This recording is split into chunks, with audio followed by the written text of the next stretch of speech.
Hello दोस्तों, आपका बहुत बहुत धन्यवाद इस चैनल पे आने के लिए। आज हम पढ़ेंगे अंतरा बुक का पहला चैप्टर जो स्ट्रम 1 में आएगा, प्रेमगन की छाया स्मृति। इसके आपको 30 क्वेश्चन आप करेंगे यहाँ पे।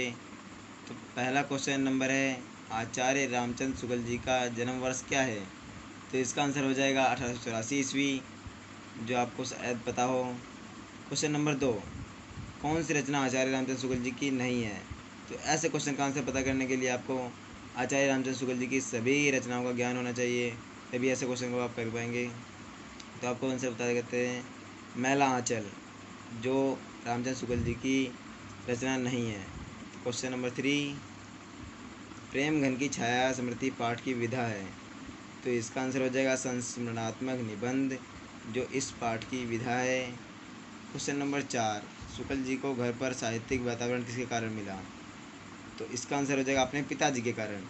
उनके पिताजी ने साहित्य की तरफ उनका रुझान किया और उन्हें सही दिशा दिखाई। तो क्वेश्चन नंबर 5, चौधरी साहब के व्यक्तित्व की विशेषताओं में शामिल क्या है? तो इसका आंसर हो जाएगा कंजूसी, जो आपको पाठ पढ़ने से ही पता चल जाती होगी। एक आइए बढ़ते हैं 6th क्वेश्चन की तरफ। 6th क्वेश्चन, चौधरी प्रेमगन साहब कहाँ रहते थे? तो इसका आंसर हो जाएगा मिर्ज़ापुर। चौधरी साहब मिर्ज़ापुर में रहते थे। 7th क्वेश्चन, शुक्ल जी की मित्र मंडली का नाम क्या है? तो शुक्ल जी की मित्र मंडली का नाम निसंदेह मंडली है, जो उर्दू भाषी लोगों ने रख दिया था। तो यहाँ पे आपको यही करना है, निसंदेह मंडली याद रखना है। क्वेश्चन नंबर 8, असत्य कथन क्या है? तो असत्य कथन यही है कि शुक्ल जी ने छंदों के प्रयोग से पाठ की भाषा को जीवंत बना दिया। तो ये बिल्कुल ही गलत असत्य कथन है। तो यहाँ पे ये आपको ऑप्शन के अंदर मिल जाएगा। ऐसे क्वेश्चन का आंसर आपको पता लगाने के लिए आपको चैप्टर को पढ़ना पड़ेगा। क्वेश्चन नंबर 9, प्रेमगन जी किसे भाषा मानते थे? तो इसका आंसर हो जाएगा, एक मिनट, हाँ, प्रेमगन जी किसे भाषा मानते थे? इसका आंसर हो जाएगा देवनागरी। देवनागरी जो भूतकाल में हमारी लिपि हो गई है हिंदी भाषा की, तो इसका आंसर हो जाएगा देवनागरी। क्वेश्चन नंबर 10, लता प्रतान शब्द का अर्थ क्या है? तो इसका आंसर हो जाएगा, लता का मतलब होता है डाल और प्रतान का मतलब होता है फैलाव। तो लता का फैलाव ही इसका अर्थ है इस शब्द का। क्वेश्चन नंबर 11, रामचंद्र शुक्ल जी की मित्र मंडली में निम्न शामिल नहीं है। तो इसका आंसर पता करने के लिए आपको उनकी मित्र मंडली के सभी सदस्यों को पता होना चाहिए। तो इसका आंसर हो जाएगा, हर प्रसाद शास्त्री जी इस मित्र मंडली के सदस्य नहीं हैं। प्रश्न नंबर 12, प्रेमघन जी स्वभावगत विशेषताओं में थी रहीसी। तो इसका आंसर हो जाएगा, इनकी किन किन बातों में अधिकतर अच्छी बातें थी और रहीसी थी, इसका तात्पर्य है। तो इसका आंसर हो जाएगा बातों में वक्रता और तबीयतदारी। तो बढ़ते हैं 13वें क्वेश्चन की तरफ। क्वेश्चन नंबर 13, खंबा टेकी खड़ी ऐसी नारी मुगलाने की उक्ति कही थी प्रेमगन जी ने। तो ये बोल रहे हैं खंबा टेकी खड़ी किसके द्वारा किसके लिए कहा गया? तो इसका आंसर हो जाएगा, वामनाचार्य गिरी ने प्रेमगन जी के लिए कहा था। तो आइए बढ़ते हैं 14 क्वेश्चन की तरफ। उर्दू बेगम पुस्तक लिखने वाले में निम्न शामिल नहीं थे। तो इसका आंसर हो जाएगा पंडित यज्ञदत्त शर्मा। तो इसका आंसर आपको पता लगाने के लिए, उर्दू बेगम पुस्तक लिखने वालों में निम्न शामिल नहीं थे, इसका आंसर हो जाएगा पंडित यज्ञदत्त शर्मा। क्वेश्चन नंबर 15, तत्कालीन समाज में हिंदी का शब्द रूप कहीं में ही प्रचलित था, उर्दू लोगों की आम भाषा थी। एक कथन सत्य है या असत्य? तो इसका आंसर हो जाएगा सत्य, क्योंकि ये पाठ में बताया गया है। क्वेश्चन नंबर 14, चौधरी साहब के अनुसार मिर्ज़ापुर का अर्थ था लक्ष्मीपुर, जो आपको पाठ में पता चल ही जाएगा। लक्ष्मीपुर इसका अर्थ था, आपने पाठ पढ़ा होगा तो आपको आंसर पता होगा। क्वेश्चन नंबर 17, प्रेमगन के प्रति शुक्ल जी की दृष्टि कैसी रहती थी? तो इसका आंसर हो जाएगा पुरातात्विक दृष्टि। पुरातात्विक दृष्टि का अर्थ होता है पुराने तौर तरीकों वाली दृष्टि, पुराने व्यक्तित्व वाली दृष्टि। क्वेश्चन नंबर 18, शुक्ल जी की साहित्यिक मंडली की बातचीत अक्सर किस भाषा में होती थी? तो इसका आंसर हो जाएगा, लिखने पढ़ने की हिंदी में हुआ करती थी।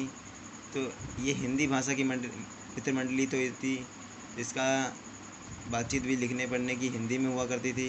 क्वेश्चन नंबर 19, निम्नलिखित में सही विकल्प का चयन कीजिए। तो ये ऑप्शनल था, इसलिए मैंने छोड़ दिया इस क्वेश्चन को। आइए बढ़ते हैं क्वेश्चन नंबर 20। कारे बतात नहीं, ये हिंदी, ये हमारे भारत के उत्तर प्रदेश की लैंग्वेज है। उत्तर प्रदेश और बिहार में बोली जाने वाली ऐसी भाषा है ये, सामान्य भाषा। तो इसका तत्सम प्रधान शब्द साहित्यिक हिंदी का, तो इसका आपको रूप बताना है कैसा है। तो अरबी फारसी युक्त हिंदुस्तानी भाषा का, तो हिंदुस्तानी भाषा का ठेठ आंचलिक भाषा का। ठेठ आंचलिक भाषा ये उत्तर प्रदेश और बिहार में बोली जाती है। तो यहाँ आपको तद्भव प्रधान उर्दू भाषा का, तो यहाँ पे उत्तर हो जाएगा ठेठ आंचलिक भाषा का। Question number 21। लेखक के पिता रात को कौन सी किताब रोचक ढंग से पढ़ा करते थे? आपको पाठ में पता चल जाएगा। लेखक के पिता रात को कौन सी किताब पढ़ा करते थे रोचक ढंग से? तो इसका आंसर हो जाएगा रामचरितमानस और रामचंद्रिका। ये दो पुस्तक थी जो लेखक के पिता रात को रोचक ढंग से पढ़ा करते थे। Question number 22। भारतेंदु हरिश्चंद्र के घनिष्ठ मित्र कौन थे? तो इसका आंसर हो जाएगा उपाध्याय बद्रीनारायण चौधरी जी भारतेंदु हरिश्चंद्र के घनिष्ठ मित्र थे, मतलब बहुत ही गहरे मित्र। Question number 23। शुक्ल जी के पिता का तबादला कहाँ हो गया था? तो इसका आंसर हो जाएगा मिर्ज़ापुर में, जहाँ चौधरी साहब रहा करते थे। Question number 24। लेखक को कितने साल की उम्र में से ही हिंदी की मित्र मंडली मिलने लगी थी? तो इसका आंसर हो जाएगा 16 साल की आयु में लेखक को हिंदी की मित्र मंडली मिलने लगी थी। इससे वह बहुत सारा साहित्यिक हिंदी की तरफ ज्ञान ले लेते थे। Question number 25। किस प्रेस की किताबें लेखक के घर आया करती थी? तो इसका आंसर हो जाएगा भारत जीवन प्रेस की किताबें हिंदी की किताबें भारत जीवन प्रेस की लेखक के घर आया करती थी। बताइए, बढ़ते हैं 26वें क्वेश्चन की तरफ। लेखक के मोहल्ले में कौन कौन रहता था? तो इसका आंसर हो जाएगा वकील मुख्तार कचहरी के अफसर। यहाँ पे पॉइंट के हिसाब से दिखाया गया वकील मुख्तार कचहरी के अफसर। जो बड़े वकील मुख्तार कचहरी के अफसर थे उनको यहाँ पे प्रदर्शित किया गया है। Question number 27। लेखक किनके यहाँ से पुस्तकें लाकर पढ़ा करते थे? तो इसका आंसर हो जाएगा पंडित केदारनाथ जी पाठक के यहाँ से लेखक हिंदी की पुस्तकें पढ़ा करते थे। Question number 28। भारतेंदु मंडल के प्रमुख कवि कौन थे? तो इसका आंसर हो जाएगा उपाध्याय बद्रीनारायण चौधरी जी भारतेंदु मंडल के प्रमुख कवि थे। बढ़ते हैं 29वें क्वेश्चन की तरफ। 29वां क्वेश्चन। लेखक की मित्र मंडली की लिखने पढ़ने की बातचीत प्राय किस भाषा में होती थी? तो इसका आंसर आपको पता होगा, हमने पीछे भी ऐसा क्वेश्चन कर रखा है। तो हिंदी भाषा में इसकी मित्र मंडली की बातचीत हुआ करती थी। क्वेश्चन नंबर 30 और लास्ट क्वेश्चन है ये। बस्ती के उर्दू भाषी लोगों ने लेखक का मंडली का क्या नाम रखा था? तो इसका भी आंसर आपको पता होगा, निसंदेह मंडली। तो अगर आपको वीडियो अच्छा लगा हो तो वीडियो को लाइक करें और शेयर करें और सब्सक्राइब करें। धन्यवाद पूरा वीडियो देखने के लिए।